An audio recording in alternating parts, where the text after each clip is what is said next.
وزیر اعظم عمران خان اس وقت ضلع محمد میں قبائلی عمائدین سے خطاب کر رہے ہیں، آئیے آپ کو دکھاتے ہیں۔ وَإِيَّاكَ نَسْتَعِينُ جناب Mahmood Khan C M Pakhtunkhwa, governor صاحب، معزز حضرات، ممند کے لیڈرز، بزرگ، نوجوان، میں سب سے پہلے آپ کو اپنی حکومت کی پالیسی بتانا چاہتا ہوں۔ جو بھی کوئی حکومت ہوتی ہے اس کا کوئی نظریہ ہوتا ہے، اور وہ نظریہ اس کا روڈ میپ ہوتا ہے، یعنی نظریہ بتاتا ہے کہ وہ حکومت کس طرف جا رہی ہے۔ تو میں پہلے دن سے آپ کو بتا رہا ہوں کہ میرا نظریہ وہ ہے جو مدینہ کی ریاست جس اصولوں پہ کھڑی ہوئی تھی وہ ہے ہمارا نظریہ۔ جو ہمارے نبی صلی اللہ علیہ وسلم نے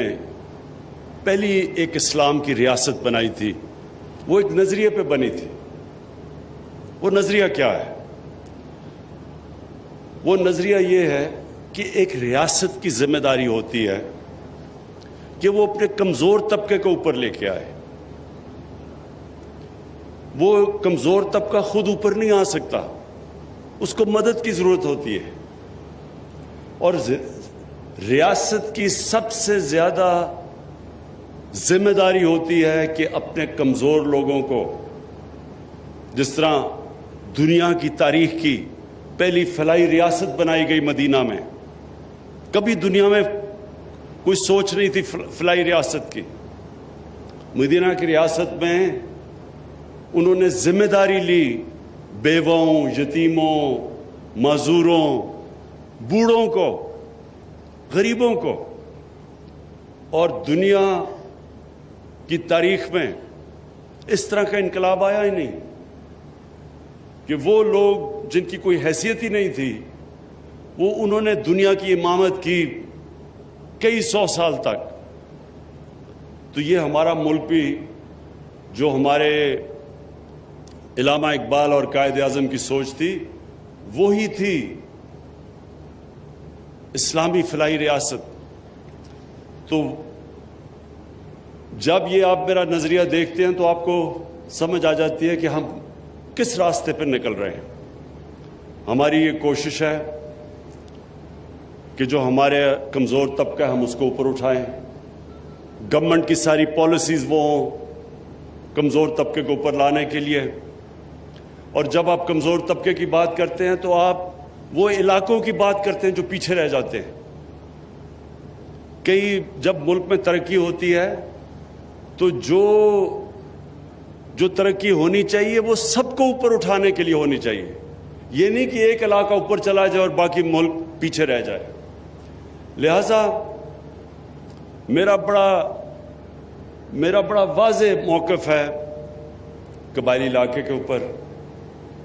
بلوچستان پہ، اور کئی ہماری ڈسٹرکٹس ہیں پنجاب میں، مثلا ڈی جی خان، میاں والی، یہ سب پیچھے رہ گئے ہیں۔ سندھ کے کئی علاقے اندرون سندھ میں پیچھے رہ گئے ہیں۔ تو لہٰذا جو علاقے سب سے پیچھے رہ گئے ہیں ان میں قبائلی علاقہ سب سے نمایاں ہے، کیونکہ جو سسٹم بنا تھا قبائلی علاقے کا، قبائلی علاقہ کا اسپیشل سٹیٹس تھا۔ پاکستان کے صرف 44 قانون قبائلی علاقوں میں لاگو تھے، تو قبائلی علاقے کی کسی نے، کیونکہ قبائلی علاقے کی ووٹ سے تو کوئی اقتدار میں نہیں آتا تھا، نہ سینٹر میں اور نہ تب نارتھ ویسٹ فرنٹیئر پروونس تھا، اب صوبہ پختونخوا، اس میں تو اس کو قبائلی علاقے کی ووٹ کی ضرورت نہیں تھی۔ تو جس طرح سندھ کے اندر جو پارٹی اندرون سندھ سے آتی ہے وہ کراچی کے لیے کچھ نہیں کرتی، تو کراچی کے جو آج کل برے حالات ہیں اس لیے کہ جو پارٹی ووٹ لے کے آتی ہے وہ تو اندرون سندھ سے لے کے آتی ہے، تو ان کے لیے ڈیولپمنٹ کرتی ہے۔ اس سے پہلے یہ جو پنجاب کے اندر نون لیگ کا گڑھ سینٹرل پنجاب تھا، اور لاہور اصل میں گڑھ تھا تو وہ ڈیولپمنٹ ایک ہی جگہ پہ لے جاتی تھی, باقی علاقے پیچھے رہ جاتے تھے. ہمارا موقف یہ ہے کہ جو علاقے پیچھے رہ گئے ہیں ہم نے سب سے زیادہ ان کے اوپر توجہ دینی ہے. اور میں جب آپ کو یہ کہتا ہوں کہ انشاءاللہ محمود خان بات ٹھیک کہتے ہیں کہ جب انشاءاللہ ہم بات کرتے ہیں قبائلی علاقے کی, ہماری پوری کوشش ہے کہ ہم زیادہ سے زیادہ فنڈز قبائلی علاقے کے اوپر خرچ کریں. مجھے تھوڑا سا افسوس بھی ہوتا ہے کہ حالانکہ ہمارے صوبوں نے یہ وعدہ بھی کیا تھا ہمارے آنے سے پہلے کہ 3% وہ اپنے NFC ایوارڈ سارے صوبے دیں گے قبائلی علاقے کو, لیکن اب ہم نے جب ہمیں حکومت ملی تو وہ صوبے تیار نہیں ہیں اپنے وہ فنڈ دینے کے لیے جو انہوں نے وعدہ کیا ہوا تھا. میں ان کو یاد کراتا ہوں کہ ہمارے دین کے اندر, قرآن کے اندر یہ بڑا واضح لکھا ہوا ہے کہ اپنے وعدوں کو پورا کرو. مسلمان اپنے وعدے پہ کھڑا ہوتا ہے, اور انشاءاللہ میری پوری کوشش ہے کہ ان سارے صوبوں سے جو باقی صوبے ہیں, پختونخوا نے تو اپنا شیئر دے دیا, لیکن باقی صوبے کہتے ہیں جی آگے ہی بڑے برے حالات ہیں, آگے ہمیں پیسہ نہیں پورا مل رہا, کیونکہ ملک کے تو آپ سب جانتے ہیں کہ پچھلے 2 سال سے حالات برے ہیں. ٹھیک ہونے والے تھے, پھر کرونا آ گئی, کرونا کی وجہ سے ہمارے پیسہ کم اکٹھا ہوا. لیکن میں پوری کوشش کروں گا انشاءاللہ کہ پختون جو ہمارا انضمام ہوئے علاقے ہیں, پرانا قبائلی علاقہ, میری پوری کوشش ہے کہ آپ کو ہم جو فنڈز, باقی اگر علاقوں کو فنڈز نہیں بھی ملتے, کم از کم قبائلی علاقے اور بلوچستان کو پورے فنڈز ملنے چاہیے.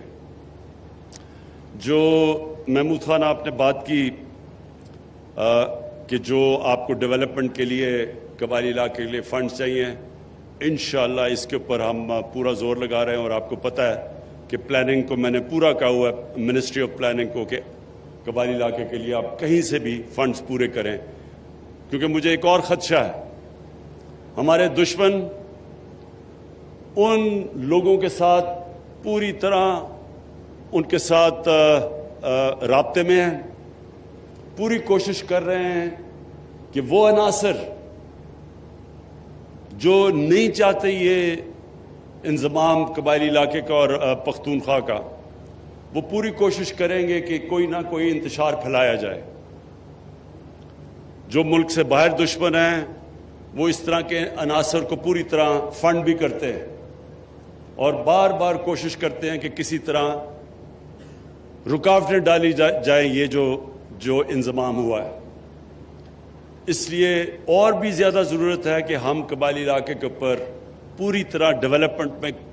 کوئی کسر نہ چھوڑیں. اور یہ جو انضمام کی وجہ سے ایک اور چیز ہوئی کہ یہ جو تجارت کرتے تھے یا جو چیزیں لے کے آتے تھے افغانستان سے, وہاں اب وہ باڑ لگ گئی ہے جو لگنی بھی چاہیے اسمگلنگ روکنے کے لیے, کیونکہ اسمگلنگ پاکستان کو تباہ کر رہی ہے. ہماری انڈسٹری نہیں ڈیولپ ہوتی اسمگلنگ کی وجہ سے. انڈسٹری اگر نہیں ڈیولپ ہوگی ہم روزگاری ان لوگوں کو دے سکیں گے, اپنے نوجوان آبادی کو. اور دوسری چیز ہم ایکسپورٹ نہیں کر سکیں گے. اگر ایکسپورٹ نہیں کر سکیں گے پاکستان کبھی بھی یہ قرضوں کی دلدل سے نہیں نکل سکتا. تو اس کے لیے ہمیں اسمگلنگ تو روکتی ہے, لیکن وہ لوگ جو وہاں پہلے تو بارڈر تھا ہی نہیں, ان کے لیے بارڈر مارکیٹس کھولنی شروع کرنے لگے ہیں. پوری ہماری تیاری ہو رہی ہے کہ بارڈر مارکیٹس کھلیں تاکہ وہاں جو لوگ جو تجارت کرتے تھے افغانستان سے ان کے لیے موقع فراہم ہو روزگار کے. اور ایک اور بڑی خوشخبری ہے کہ افغانستان میں جو اب امن کی طرف ڈائلاگ شروع ہو گیا ہے طالبان کا اور افغان گورنمنٹ کا, ہم سب دعا کرتے ہیں کہ یہ کامیاب ہو جائے. ادھر بھی ہمیں خوف ہے کہ ایسے عناصر بیٹھے ہوئے ہیں, ایسے ملک جو نہیں چاہتے کہ یہ امن ہو افغانستان میں, اور ہم سب دعا کرتے ہیں کہ اگر افغانستان میں امن ہو جائے تو یہ سارا قبائلی علاقہ, اس سب میں ایک بہت بڑی تبدیلی آ جائے گی, کیونکہ تجارت شروع ہو جائے گی. یہاں سے سینٹرل ایشیا تک موقع ملے گا تجارت کرنے کا، تو وہ خوشحالی آئے گی جو ابھی تک بدقسمتی سے جب سے پاکستان بنا ہے قبائلی علاقے میں وہ خوشحالی نہیں آئی۔ اور اب انشاءاللہ اگر یہ جس طرف جا رہا ہے امن کا بات چیت، اور انشاءاللہ اگر یہ آگے بڑھتی ہے تو سارا قبائلی علاقہ سب میں بہت بڑی تبدیلی آئے گی تجارت کی وجہ سے۔ میں آخر میں محمود خان آپ کو پوری اپنی طرف سے اور اپنی فیڈرل گورنمنٹ کی طرف سے آپ کو یہ پورا آپ کو اعتماد سے کہتا ہوں کہ ہر قسم کا آپ کے ساتھ آپ کی مدد کی جائے گی کہ یہ جو قبائلی علاقے جو آپ کا حصہ بنے پختونخوا کا، ان کی ہر قسم کی مدد کی جائے، ہر قسم کے فنڈز دیے جائیں، ہر قسم کی ڈیولپمنٹ کی جائے،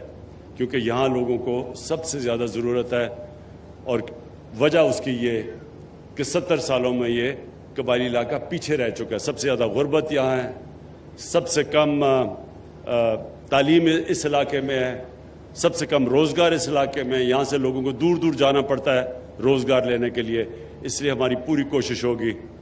کہ اس علاقے میں انڈسٹری بھی لگے، اور انڈسٹری وہ لگے جو ایکسپورٹ کر سکے، خاص طور پہ افغانستان، سینٹرل ایشیا میں۔ جو ایک اور بہت بڑا ذریعہ معاش اس سارے علاقے میں ہو سکتا ہے، زیتون ہم کوشش کر رہے ہیں سب اس علاقے میں زیتون کے درخت لگائیں۔ یہ جو ہم نے اسٹڈی کیا ہے یہاں سے لے کے نیچے وزیرستان تک، یہ وہ علاقہ ہے جو سب سے زیادہ جدھر زیتون کے درخت بہترین اگتے ہیں۔ اور اگر یہ اگلے 3-4 سال تک جو ہم درخت اگا رہے ہیں، یہ آپ کو یہی اس علاقے میں اتنی آمدنی دے دے گا کہ آپ کو کسی کو ابھی تک اندازہ نہیں، کیونکہ جو زیتون ہے وہ دنیا میں بھی ایکسپورٹ کر سکتے ہیں، اور ہم جو باہر سے اتنا زیادہ جو تیل یعنی گھی وہ جو باہر سے امپورٹ کرتے ہیں وہ بھی ہمیں نہیں کرنا پڑے گا، اور یہ اس سے ایکسپورٹس بھی بڑھیں گی، اور اس سارے علاقے میں انشاءاللہ خوشحالی بھی آئے گی۔ بہت بہت شکریہ۔